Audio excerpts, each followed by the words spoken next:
हाय दोस्तों, welcome to our YouTube channel. हमारे YouTube channel में आपका स्वागत है।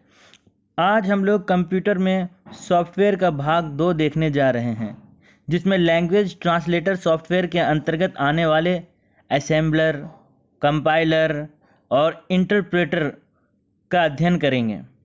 इससे पहले जो पार्ट 1 कंप्लीट हुआ है, उसमें हम लोग सॉफ्टवेयर क्या है, सॉफ्टवेयर के प्रकार, ऑपरेटिंग सिस्टम आदि देख चुके हैं।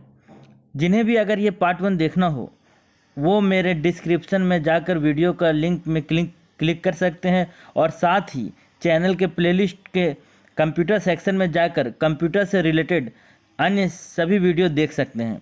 तो दोस्तों, ज़्यादा बातें ना करते हुए सीधे आज के टॉपिक पे हम लोग आते हैं। आज हम लोग देखने जा रहे हैं language translator software. Language translator software क्या है? तो लैंग्वेज ट्रांसलेटर सॉफ्टवेयर जानने से पहले हम लोग को जानना होगा पहले मशीन लैंग्वेज क्या है। सबसे पहले क्या जानना होगा कि मशीन लैंग्वेज क्या है। चलिए हम लोग मशीन लैंग्वेज देखते हैं। देखिए, मशीनी भाषा वह भाषा है, यानी मशीनी लैंग्वेज वह लैंग्वेज है जिसमें केवल 0 और 1 दो अंकों का प्रयोग होता है। समझे? मशीनी भाषा में सिर्फ और सिर्फ 0 और 1 दो अंकों का ही प्रयोग होता है। जनरल जो हम लोग अंक यूज करते हैं 10 अंक है ना, 0 1 2 3 टू 9 तक, तो 10 अंक हो गए। लेकिन मशीनी भाषा में सिर्फ और सिर्फ 0 और 1 दो अंकों का प्रयोग होता है। यह कंप्यूटर की आधारभूत भाषा होती है, यही बेस है। कंप्यूटर का बेस भाषा क्या है? यही मशीनी भाषा। मशीनी भाषा किसका यूज करता है?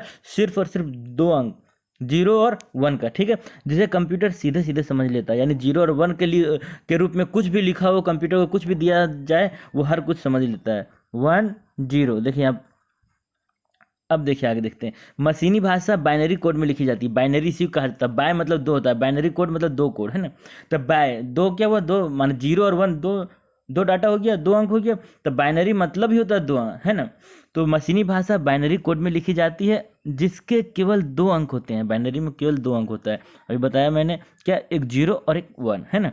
क्योंकि कंप्यूटर मात्र बाइनरी संकेत अर्थात 0 और 1 को ही समझता है। कंप्यूटर सिर्फ और सिर्फ कौन सा भाषा समझता है? बाइनरी भाषा, बाइनरी लैंग्वेज। और बाइनरी में क्या आता है? 0 और 1 दो ही अंक आते हैं, है ना। इसलिए मशीनी भाषा क्या है? तो मशीनी भाषा वह भाषा है जिसमें सिर्फ और सिर्फ दो अंक का प्रयोग किया गया है, 0 और 1। यानी मशीनी भाषा बाइनरी भाषा में लिखा गया है, ठीक है। आगे आइए। कंप्यूटर का सर्किट यानी परिपथ इन बाइनरी कोड को, बाइनरी कोड मतलब समझ गए होंगे आप लोग, 0 और 1, है ना, उसको आसानी से पहचान लेता है और इसे विद्युत संकेत यानी इलेक्ट्रिकल सिग्नल में परिवर्तित कर लेता है। इसमें 0 का मतलब लो, ये इंपॉर्टेंट पॉइंट है भाई, यहाँ ध्यान रखना आपको कि 0 का मतलब क्या होता है और 1 का मतलब क्या होता है। क्वेश्चन बहुत बड़ा है यहाँ से।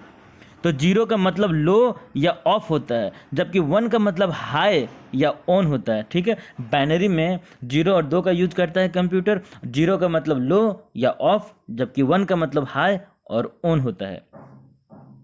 तो आप लोग मशीन भाषा समझ गए हैं। मशीनी भाषा क्या है? तो मशीनी भाषा क्या है? मशीनी भाषा वह भाषा है जिसमें केवल दो अंकों का प्रयोग हो रहा है, 0 और 1।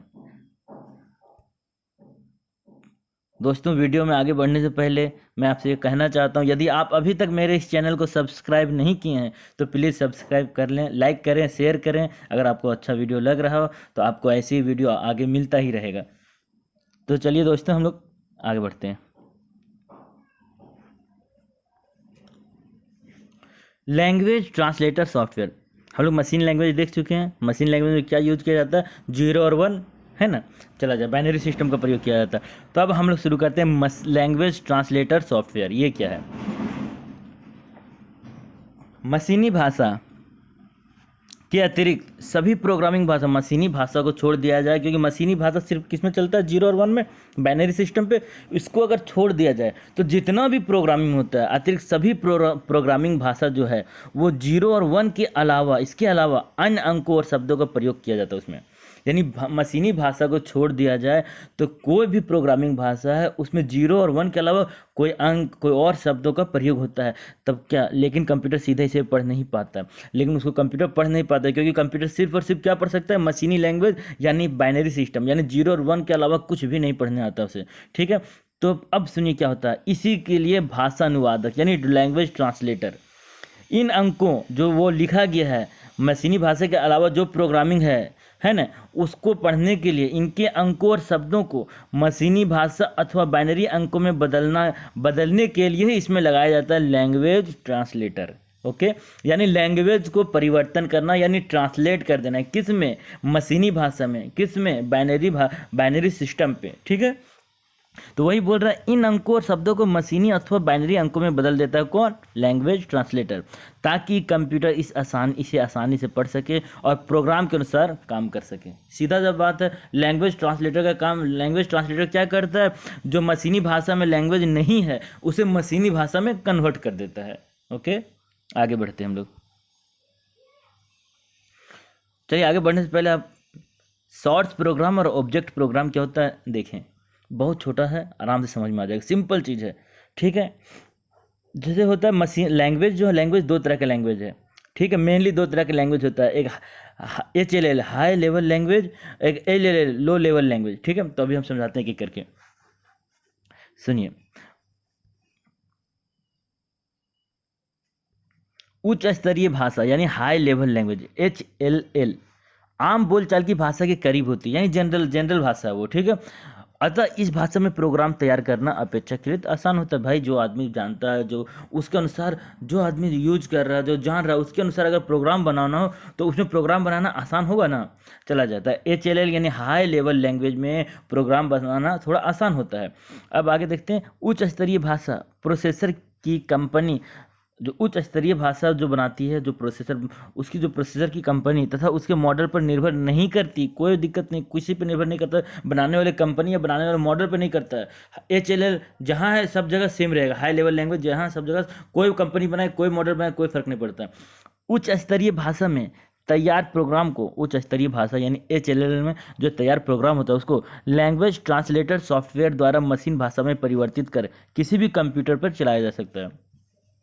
यानी हाई लेवल लैंग्वेज को जो तैयार किया गया, उसका हाई लेवल लैंग्वेज के अनुसार कोई प्रोग्राम अगर तैयार किया गया तो कोई फर्क नहीं पड़ता, क्योंकि हर कंप्यूटर पे क्या लगा दिया जाता है, लैंग्वेज ट्रांसलेटर सॉफ्टवेयर। वो क्या करता है, हाई लेवल लैंग्वेज को कन्वर्ट कर देता है किसमें, मशीनी लैंग्वेज में, और कंप्यूटर और सिर्फ मशीन लैंग्वेज ही रीड कर सकता है। मशीन लैंग्वेज मतलब आप लोग समझ रहे हैं, 0 और 1 यानी बाइनरी सिस्टम। ओके, अब देखिए क्या होता है, उच्च स्तरीय भाषा में तैयार किया गया प्रोग्राम, जो हाई लेवल लैंग्वेज में प्रोग्राम तैयार किया गया, उसको सोर्स प्रोग्राम या सोर्स कोड कहते हैं। इसी का कहा जाता है कि सोर्स, टॉपिक क्या है, सोर्स प्रोग्राम, तो इसे ही सोर्स प्रोग्राम कहा जाता है। तो सोर्स प्रोग्राम या सोर्स कोड क्या किसे कहते हैं, जो हाई लेवल लैंग्वेज में तैयार किया गया प्रोग्राम है, तो सोर्स प्रोग्राम हो गया, सोर्स कोड हो गया। ठीक है, जबकि ट्रांसलेटर सॉफ्टवेयर द्वारा मशीन भाषा में परिवर्तित प्रोग्राम ऑब्जेक्ट प्रोग्राम या मशीन कोड कहलाता है। जबकि क्या, जो मशीन भाषा में जो, अब देखिए ट्रांसलेटर जब उसको क्या कर दिया, ट्रांसलेट कर चुका है हाई लेवल लैंग्वेज से आपको मशीनी लैंग्वेज में,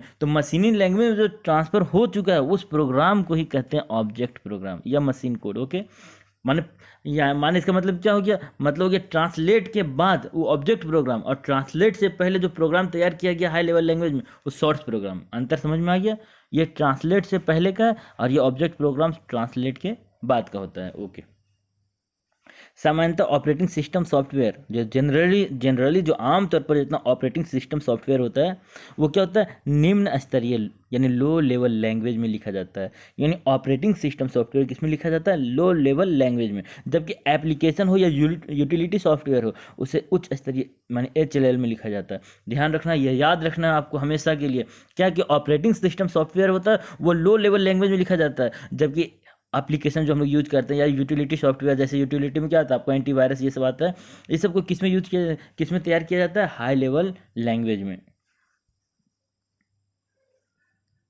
आइए हम लोग देखते हैं लैंग्वेज ट्रांसलेटर सॉफ्टवेयर कितने प्रकार के होते हैं। मैंने लैंग्वेज ट्रांसलेटर सॉफ्टवेयर तो हम लोग देख चुके हैं, है ना। अब ये इनके प्रकार देखते हैं, इनके प्रकार ये कितने प्रकार के होते हैं, 3, 1 2 3, 1 2 3। तो पहला नंबर में किसे, क्या नाम है उसका, असेंबलर। लैंग्वेज ट्रांसलेटर 3 प्रकार के होते हैं, पहला असेंबलर, दूसरा कंपाइलर और तीसरा इंटरप्रेटर। ओके, अब एक एक करके हम लोग इसको देखते हैं। आज असेंबलर देखते हैं, असेंबलर किसे कहते हैं। अब सुनिए, कंप्यूटर कंप्यूटर जो है असेंबली भाषा में लिखे प्रोग्राम को नहीं समझता है। असेंबल मतलब कोई चीज़ को तैयार कर किया जा रहा हो, ठीक। खैर, तो असेंबली भाषा में लिखा जो प्रोग्राम है उसको कंप्यूटर नहीं समझ सकता है। कंप्यूटर केवल और केवल बाइनरी संकेत, मतलब बाइनरी मतलब अभी बार बार बताया जा रहा है, 2 0 और 1। बाइनरी मतलब 2 अंक 0 और 1। तो बाइनरी संकेत अर्थात 0 और 1 यानी मशीनी भाषा को ही समझता है, और 0 और 1 को ही मशीनी भाषा कहते हैं। ये भी दिमाग में बैठा लीजिएगा कि मशीनी भाषा का मतलब 0 और 1 ही होता है, इसके अलावा कुछ नहीं। ओके, अब सुनिए, तो यानी कंप्यूटर किसको सिर्फ और सिर्फ मशीनी भाषा को समझ सकता है, इसके अलावा कोई भी भाषा को कंप्यूटर बिल्कुल नहीं समझ सकता। इसलिए असेंबली भाषा जो है, असेंबली भाषा है में लिखे प्रोग्राम को मशीनी भाषा में ट्रांसलेट किया जाता है। आप समझ में आएगा, असेंबली भाषा में जो लिखा गया प्रोग्राम है उसको मशीनी भाषा में कन्वर्ट किया जाता है, ट्रांसलेट किया जाता है, और इस काम को करता कौन है? प्रोग्रामिंग भाषा अनुवादक, यानी प्रोग्रामिंग लैंग्वेज ट्रांसलेटर, ठीक है। अब सुनिए, अब जो भाषा अनुवादक यानी लैंग्वेज ट्रांसलेटर असेंबली भाषा को मशीनी भाषा में ट्रांसलेट करता है, वही तो असेंबलर है। असेंबलर क्या है? असेंबली भाषा में जो तैयार है प्रोग्राम उसको मशीनी भाषा में कन्वर्ट करता है, जो वो असेंबलर कहलाता है। समझ में आ गया? जो लैंग्वेज ट्रांसलेटर, फिर से सुन लें, जो लैंग्वेज ट्रांसलेटर असेंबली भाषा को मशीनी भाषा में ट्रांसलेट करता है उसे असेंबलर कहा जाता है। क्या कहा जाता है? असेंबलर। आगे देखते हैं, समझ में आ गया होगा अच्छे तरीके से। आगे, अर्थात यह एक लैंग्वेज ट्रांसलेटर सॉफ्टवेयर प्रोग्राम है। यानी असेंबलर भी क्या? असेंबलर कुछ नहीं, लैंग्वेज ट्रांसलेटर सॉफ्टवेयर प्रोग्राम, यानी लैंग्वेज को ट्रांसलेट करता है। यानी किस में करता है? मशीन लैंग्वेज में बदलता है। किसको? असेंबल लैंग्वेज को। ओके, जो असेंबली या निम्न स्तरीय भाषा में लिखे प्रोग्राम को मशीनी भाषा में परिवर्तित करता है। अब आगे देखते हैं, असेंबलर सॉफ्टवेयर असेंबली भाषा में लिखे प्रोग्राम को असेंबली भाषा में लिखे प्रोग्राम के सोर्स कोड को मशीन या ऑब्जेक्ट कोड में बदलता है। यही तो सोर्स कोड अभी आपको बताया गया था। सोर्स कोड किसे कहते हैं? जो हाई लेवल लैंग्वेज में तैयार प्रोग्राम होता है सोर्स कोड कहलाता है। उसको ऑब्जेक्ट कोड में, और ऑब्जेक्ट कोड किसे कहते हैं? जब मशीन ट्रांसलेट कर चुका होता है तो वह ऑब्जेक्ट कोड कहलाता है। तो वही सोर्स कोड को ऑब्जेक्ट कोड में बदलता है ये असेंबलर। यह मशीन कोड को एक स्थान पर इकट्ठा असेंबल करता है तथा उसे कंप्यूटर मेमोरी में स्थापित कर क्रियान्वयन यानी रन के लिए तैयार करता है। अब हम लोग देखते हैं अगला, कंपाइलर क्या है। असेंबलर आपको समझ में आ गया। असेंबलर क्या है? असेंबलर लैंग्वेज ट्रांसलेटर सॉफ्टवेयर है जो असेंबली भाषा को, असेंबली लैंग्वेज को किस में करता है? मशीनी लैंग्वेज में। क्लियर? अब कंपाइलर देखते हैं। उच्च स्तरीय प्रोग्रामिंग भाषा यानी हाई लेवल लैंग्वेज, ठीक है। जैसे बेसिक, C++, ठीक है, जावा, ये सब याद कर लीजिएगा यहीं से कि बेसिक कैसी भाषा है, ये हाई लेवल लैंग्वेज है। सी कैसा है? हाई लेवल लैंग्वेज है। C++ कैसा है? हाई लेवल लैंग्वेज है। देखिए यहाँ पे हाई लेवल लैंग्वेज में यहाँ दिख रहा होगा, सी हो गया, पास्कल हो गया, जावा हो गया, पाइथन हो गया, ये सब हाई लेवल लैंग्वेज है। ओके, आपको याद रखना है। तो ये क्या करता है? कंपाइलर हाई लेवल लैंग्वेज को, ठीक है, मशीनी भाषा में अनुवाद करता है। समझ में आ गया? हाई लेवल लैंग्वेज को कन्वर्ट करता है मशीनी भाषा में ताकि कंप्यूटर उसे समझ सके। यानी कंपाइलर क्या है? वो प्रोग्राम होता है जो किसी उच्च स्तरीय प्रोग्रामिंग भाषा में लिखे प्रोग्राम को किसी मशीनी भाषा में बदल देता है। कंपाइलर मतलब हाई लेवल लैंग्वेज को कन्वर्ट कर रहा है मशीनी लैंग्वेज में। ओके, और इससे पहले हम लोग जो देखें उसमें क्या था? असेंबलर क्या कर रहा था? उसमें असेंबल लैंग्वेज में जो भाषा लिखा हुआ था उसे कन्वर्ट कर रहा था किसमें? मशीन लैंग्वेज में। और कंपाइलर क्या कर रहा था? हाई लेवल लैंग्वेज में जो भाषा लिखा हुआ उसको बदल रहा है किसमें? मशीन लैंग्वेज में, है ना। चला जाए आगे, देखिए क्या कर रहे हैं। यहाँ पे आप फिगर देख सकते हैं कि हाई लेवल लैंग्वेज यानी सी, पास्कल, जावा, पाइथन, इसको क्या कर रहा है? कंपाइलर क्या कर दे रहा है? लो लेवल लैंग्वेज यानी मशीनी लैंग्वेज में कन्वर्ट कर रहा है। Okay, next,